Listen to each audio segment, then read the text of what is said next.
الحمدللہ رب العالمین الصلاۃ والسلام علی سید الانبیاء والمرسلین وعلی آلہ وآل بیتہ واصحابہ اجمعین اما بعد فاعوذ باللہ من الشیطان الرجیم بسم اللہ الرحمن الرحیم یا ایھا الذین آمنوا لا تقدموا بین یدی اللہ ورسولہ واتقوا اللہ ان اللہ سمیع علیم صدق اللہ العظیم۔ میرے واجب الاحترام صد احترام دوستوں اور بزرگوں، یہ جو آیت مقدسہ میں نے تلاوت کی ہے سورۃ حجرات کی یہ آیت ہے۔ اللہ سبحانہ و تعالیٰ نے اس آیت میں ارشاد فرمایا، اے ایمان والو لا تقدموا بین یدی اللہ ورسولہ، اللہ اور اس کے رسول سے آگے بڑھنے کی کبھی کوشش نہ کرو۔ واتقوا اللہ، اللہ سے ڈرو، ان اللہ سمیع علیم، بے شک اللہ ہر وقت تمہاری بات کو سن بھی رہا ہے اور ہر بات کو اللہ جانتا بھی ہے۔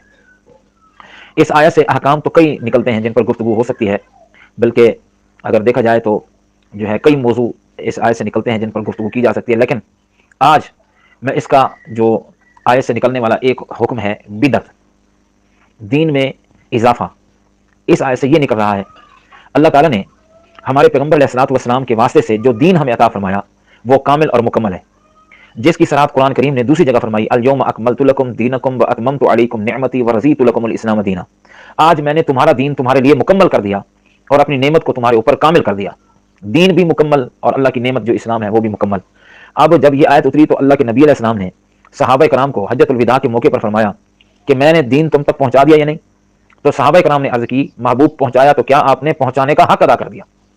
تو اس پر آپ علیہ السلام نے فرمایا، فلیبلغ الشاہد الغائب، اب جتنے تم یہاں موجود ہو میری امت جو غائب ہے اس تک دین پہنچانا تمہاری ذمہ داری۔ اب صحابہ کے چند ہیں جن کی قبریں عرب کے اندر مکہ مدینہ میں موجود ہیں، باقی سارے صحابہ کی جو قبور ہیں وہ باقی پوری دنیا میں ہیں، وہ اللہ کے دین کو پہنچانے کے لیے گئے تھے۔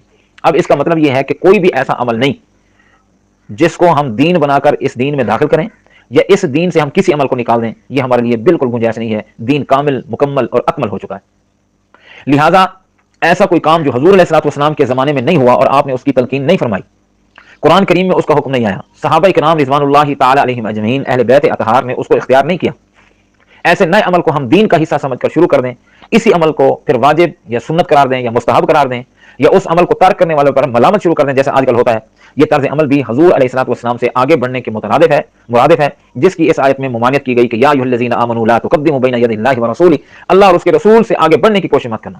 دیکھیں، ایک ہے دنیا کی جدید چیزوں کا استعمال، بعض جو ہمارے مولوی ہیں جو بدعت کے رسیاں ہیں وہ پھر اعتراض کرنا شروع کر دیتے ہیں کہ حضور علیہ السلام کے دور میں بجلی تھی، یعنی یہ جدید چیزوں کا دنیاوی استعمال۔ بہت سی ایسی چیزیں ہیں جو حضور علیہ الصلوۃ والسلام کے عہد مبارکہ میں نہیں تھیں، نہ ان کا رواج تھا، لیکن زمانے کے حالات کی تبدیلی کی وجہ سے وہ چیزیں وجود میں آئیں اور لوگوں نے ان سے فائدہ اٹھانا شروع کر دیا۔ مثلا حضور اقدس صلی اللہ علیہ وسلم کے زمانے میں بجلی نہیں تھی اور ہمارا بجلی کے بعد گزارا نہیں ہے بغیر، اس زمانے میں پنکھے نہیں تھے، آج پنکھوں کے بعد بغیر گزارا نہیں، اس زمانے میں گھوڑے اونٹوں پہ سفر ہوتا تھا، آج موٹروں بسوں اور ریلوں اور ہوائی جہازوں کی بھرمار ہے، ان کے بعد بغیر گزارا نہیں۔ لیکن یہ سب چیزیں ایسی ہیں کہ ان کا دین کے ساتھ کوئی تعلق نہیں۔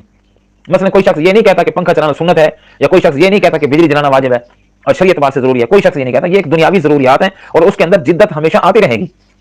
کوئی بھی ان کو واجب اور سنت اور مستحب اور دین کا حصہ سمجھ کر نہیں کہ جو آدمی پنکھا چلا رہا ہے اس کو کولر واجب ہے، کولر چلانے والے کو پنکھا واجب ہے، ایسا تو کوئی نہیں ہے۔ یہ ایک دنیاوی حصہ ہے، دنیاوی چیزیں ہیں یہ، اور ضرورتوں کو پورا کرنے کے لیے نئے نئے ایجادات اور طریقے وضع ہوتے رہیں گے، اس پر کوئی پابندی شرع نہیں ہے۔ لیکن نیا کام ایسا جو دین سمجھ کر دین میں داخل کیا جائے، پھر اس کو واجب، اس کو سنت، اس کو فرض یا مستحب یا یہ ثواب کا کام ہے، یا جو نہیں کرتے وہ گنہگار ہیں، جو نہیں کرتے وہ بے ادب ہیں، اس قسم کی باتیں کرنا گمراہی ہے۔ حالانکہ وہ کام نہ تو حضور علیہ السلام نے کیا، نہ آپ نے حکم دیا، نہ صحابہ کرام نے اس کام کو کیا، نہ اہل بیت اطہار کا اس پر کوئی فتویٰ اور عمل ہے، جس کا مطلب یہ ہوتا ہے پھر دین کے معاملے میں ہم حضور اقدس صلی اللہ علیہ وسلم سے نعوذ باللہ آگے بڑھنا چاہتے ہیں اور یہ باور کرانا چاہتے ہیں کہ یہ اچھا کام اللہ کے نبی نے نہیں کیا تو ہم اس کو کریں گے، اللہ کے نبی نے تو ہمیں ناقص دین دیا، نعوذ باللہ۔ شریعت میں اسی کا نام بدعت ہے۔ بدعت کے لفظ معنی ہے نئی چیز جس کو دین سمجھ کر، سنت یا واجب سمجھ کر دین میں شامل کیا جائے۔ مطلب یہ ہے کہ دین کے معاملے میں ہم حضور اقدس صلی اللہ علیہ وسلم سے آگے بڑھنا چاہتے ہیں، یہ غلط ہے بالکل۔ باقی کاریں، موٹریں، بسیں، یہ تو دنیاوی ضروریات ہیں۔ تو نیا کام دین میں نیا کام داخل کرنا اور اس کو سنت بنا کے یا مستحب یا ثواب بنا کے کرنے پر بڑی وعید ہیں، جیسے وہ حدیث مشہور ہے، کل محدثۃ بدعہ وکل بدعۃ ضلالہ، ہر نئی چیز بدعت ہے دین میں اور ہر بدعت گمراہی ہے، اور ایک روایت میں ہے کہ ہر بدعت جہنم میں لے جائے گی۔ تو پھر ہم کیوں ہیں جو ہم اس بدعت کے پیچھے پڑے ہوئے ہیں اور ہم نے دین کی باتوں کو ترک کرنا شروع کر دیا، اللہ کے رسول، اللہ کی اطاعت کو؟ ہر بدعت گمراہی ہے بھائی۔ مسئلہ وہ چلے گا جس پر میرے پاس پیغمبر علیہ الصلوۃ والسلام کی مہر ہوگی، بس بات ختم۔ دین اللہ کے نبی کی اتباع کا نام ہے اور اپنی من مانی کا نہیں۔ اگر ہم اللہ کے نبی کی بات کو چھوڑ جائیں اور اپنی مرضی سے کوئی ایسی چیز ایجاد کر دیں جس کو ہم خود سے خوبصورت سمجھتے ہیں تو وہ بھی دین نہیں۔ جیسے بعض لوگ شب برات میں جو ہے ایک تحریمہ کے ساتھ، ایک سلام کے ساتھ 100 رکعت نفلیں پڑھتے ہیں کہ فلاں رکعت میں یہ صورت پڑھی جائے، فلاں صورت میں پڑھی جائے. نہ اس کا حکم اللہ کے رسول صلی اللہ علیہ وسلم نے دیا، نہ اہل بیت اطہار نے اس پر عمل کیا، نہ صحابہ سے. اور پھر جو نہیں پڑھتے ان پر الزام لگاتے ہیں یہ چیزیں بدعت ہیں. اور پھر کہو تو کہتے ہیں گناہ کا کام ہے قرآن پڑھنا. بھائی جیسے اللہ نے نمازیں فرض کی ہیں تو ان کی رکعتیں بھی متعین ہیں کہ صبح کی 2 پڑھنی ہے، ظہر عصر اور عشاء کی 4 ہیں، اور مغرب کی 3 ہیں. اب کوئی مغرب کی 4 پڑھے کہ 3 اچھی نہیں لگتی مجھے، اور 4 پڑھنے کے بعد کہے کہ میں نے تو اس میں رکوع سجدہ کیا، یہ کوئی برا کام ہے. تو اب اس کا مطلب یہ ہے کہ اس ایک کے اضافے سے اس کی پہلی والی 3 بھی ختم ہو جائے گی، کیونکہ 3 پر اللہ کے نبی کا عمل تھا اور ایک اس نے اپنی طرف سے کیا، اور جو بڑھایا ہے تو وہ پہلی 3 کو بھی لے ڈوبے گا. اگرچہ اس نے رکوع سجدہ اور اس میں بھی قرات کی ہے، لیکن اس پر میرے نبی کی مہر نہیں ہے. یہ ہے لا تقدم بین یدی اللہ. یہ نہ دیکھیں کہ کام اچھا یا برا، یہ دیکھیں کہ اللہ کے نبی کا اس پر حکم ہے یا نہیں. اللہ کے نبی کا حکم ہے افطار میں جلدی کریں. جب ہم روزہ رکھتے ہیں صبح سے لے کر جو ہے غروب آفتاب تک جلدی کریں.